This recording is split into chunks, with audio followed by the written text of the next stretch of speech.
More than 70% of Germans are sure that the situation in Ukraine can be resolved only through negotiations, and the number of supporters of the supply of heavy weapons to Kiev is falling, simultaneously with rising prices in Germany. Arms supplies to the Kiev authorities are finding less and less approval among German residents, as evidenced by the survey result published on Tuesday, May 3. The survey was conducted from April 29 to May 2. If at the beginning of April 2002, 55% of correspondents supported the supply of offensive and heavy weapons to Ukraine, now 46% supported such assistance to Kiev from Germany.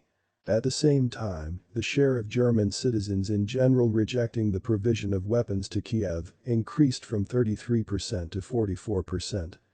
The overwhelming majority of the Germans surveyed, 70%, are sure that the situation in Ukraine can be resolved only through the mediation of negotiations and diplomacy.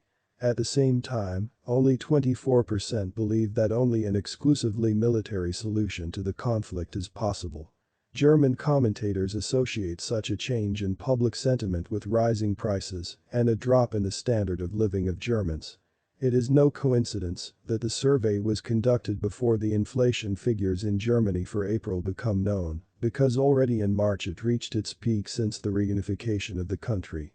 According to the Federal Statistical Office of Germany, in March 2022, the year-on-year increase in consumer prices was 7%.